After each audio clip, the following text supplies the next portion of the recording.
कैसा लगता अगर आपको भारत में कहीं जाने के लिए वीजा लगवाना पड़ता?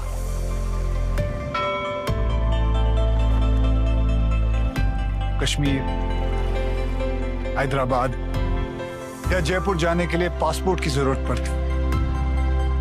अगर हमारा भारत एक देश नहीं होता, 28-30 अलग अलग देश होते, तो कैसा लगता?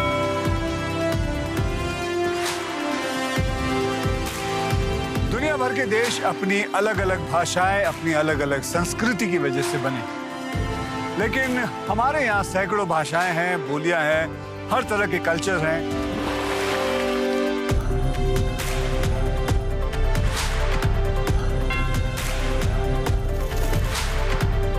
हम एक दूसरे के लिए सपने देखते हैं, साथ में गीत गाते हैं, त्योहार मनाते हैं। इसलिए हमारा देश दुनिया भर में सबसे अलग है और इसका कोर है एक्सेप्टेंस, यूनिटी इन डाइवर्सिटी, यानी कि अनेकता में एकता।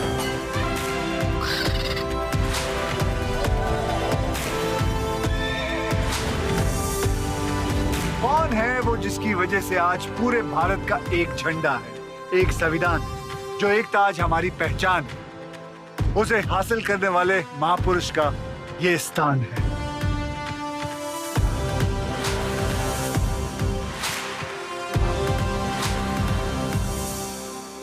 (1947) में जब हम आजाद हुए, तब 565 ऐसे रियासतें थी जो टूट के अलग हो सकती थी, और तब पेशे से वकील और राजनीतिक कौशल के माहिर सरदार पटेल ने बिना समय गवाए एक एक कर सभी रियासतों के राजाओं से मुलाकात की, उन्हें समझाया और उन्हें साथ जोड़ते हुए भारत के नक्शे को आज का आकार दिया। सरदार वल्लभ भाई पटेल वो हैं जिन्होंने आजाद भारत का पहला अध्याय लिखा, वो अध्याय जिसमें यह देश अनेकता के बाद भी एक हुआ। आजादी के 75 साल बाद देश के इस योद्धा को उनका स्थान देने के बारे में सोचा गया जिसके वो सही हकदार थे, और स्वयं प्रधानमंत्री श्री नरेंद्र मोदी जी ने इसकी कमान संभाली। देश इतना बड़ा, इतनी बड़ी आबादी, इतने हजारों वर्ष साल उसकी विरासत और उसकी एकता की बात क्या 2-4 शब्दों में कह देंगे? 2-4 मूर्तियां खड़ी करके कर देंगे? जी नहीं। सरदार साहब का सम्मान विश्व में सबसे बड़ा होना चाहिए, ये मेरे मन में जरूर था, लेकिन साथ साथ ये भी था कि ये सिर्फ एक मूर्ति नहीं होगी, यहां एक जीवंत संदेश होगा, अविरत विचारों का प्रभाव बहता रहेगा, और ये अपने आप में देश की एकता का तीर्थ क्षेत्र बन जाएगा। Ekta Nagar was chosen as a site to develop both the local hinterland and also develop the local tribal population and ensure that it becomes a space which becomes very iconic and a model for future replication. The socio-economic development of a region will improve after you have some landmark structures like this or landmark development. When you build a tourist destination, there are several other things that people are looking for. They just don't come to see a statue. तो एक statue of unity बनी, उस statue of unity के चारों तरफ एक integrated tourist circuit बनाने की उन्होंने परिकल्पना की, और वो टूरिस्ट सर्किट जो है उसकी वजह से वहां हजारों काम धंधे रोजगार उसके अंदर अभिवृद्धि हुई। In a way you think at it, it was the homage by the tallest leader of our generation to one of the tallest leaders of the freedom movement. ये सरदार स्मारक विश्व भर के यात्रियों के लिए आकर्षण का केंद्र बनेगा। आज हिंदुस्तान में ताजमहल देखने के लिए यात्री आते हैं, अमेरिका में स्टैच्यू ऑफ लिबर्टी देखने के लिए दुनिया भर से यात्री आते हैं, फ्रांस का टावर देखने के लिए दुनिया भर के यात्री आते हैं। भाइयों बहनों, हम चाहते हैं पूरे विश्व का ये प्रवासन धाम बने और यहां आने वाला देखे कि भारत में ऐसे महापुरुष भी हुआ करते थे।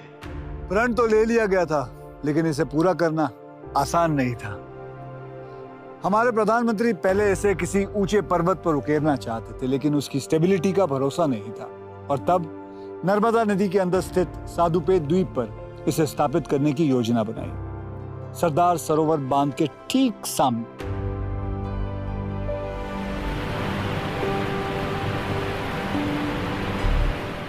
ये जो डैम है ये सरदार वल्लभ भाई पटेल जी की ड्रीम थी, उनकी परिकल्पना थी, उनका विचार था। Because of his unique perspicacity, his ability to see the impact of these kind of projects, he single-handedly ensured that this dam would come up, which resulted in immense prosperity for the state of Gujarat. So the dam itself is a very important, almost you can say, it is a holy spot. Half of Gujarat drinks water courtesy Sardar Sarovar. So Sardar Sarovar is literally the lifeline of Gujarat. Narmada River is the oldest river. Now imagine a rock mass standing out on those millions of years of a river. So how strong it would be.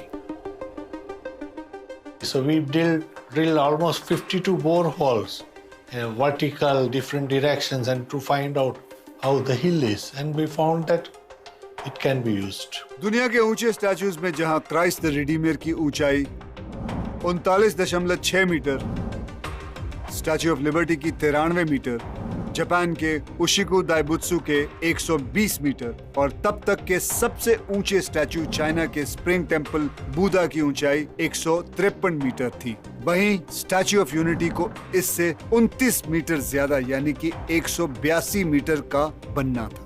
182 number came from the strength in Vidhan Sabha. That's the total number of seats that Gujarat has in the state assembly. In a sense, it was reflective of the full spirit of Gujarat, remembering the son of Gujarat. ऊंचे statues में एक common बात यह मिलेगी कि सभी की designing में पैरों को कवर किया गया है जिससे स्टैचू का बेस बड़ा और चौड़ा यानी मजबूत हो सके। दुनिया भर में ऊंचे स्टैचूज बनाने का ये एक आम तरीका है, लेकिन स्टैचू ऑफ यूनिटी को आम नहीं बल्कि खास बनाना था।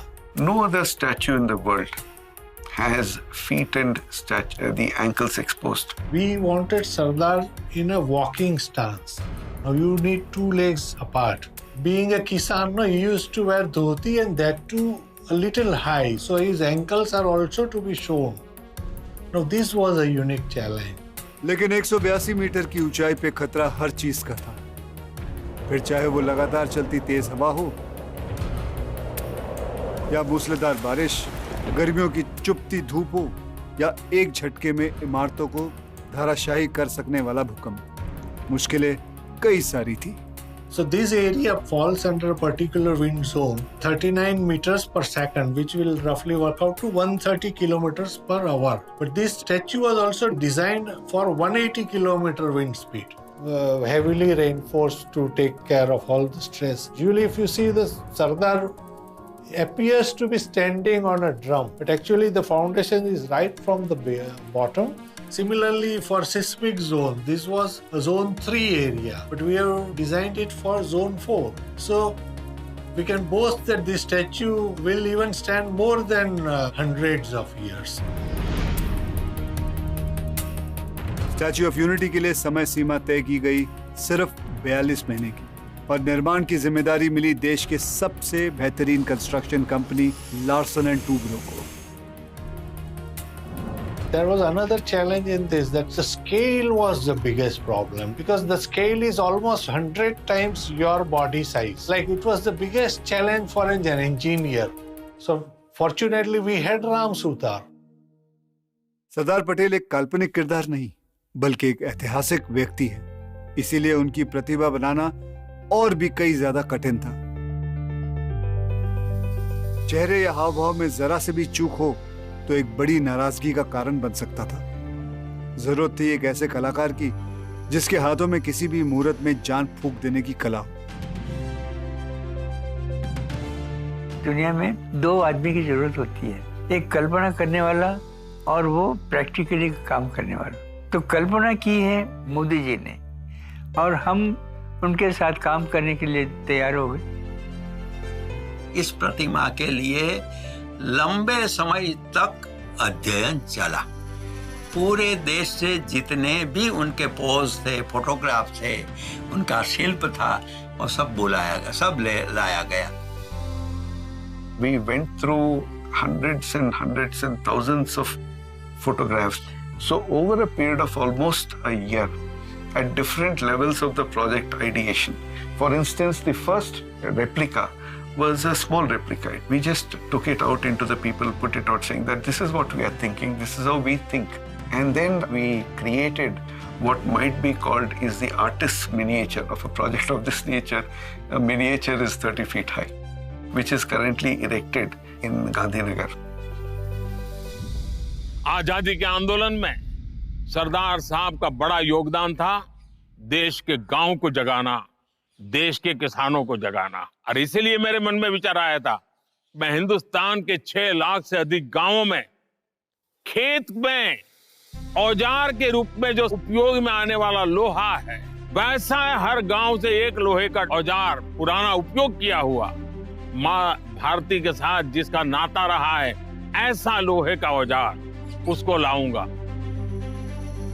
उसको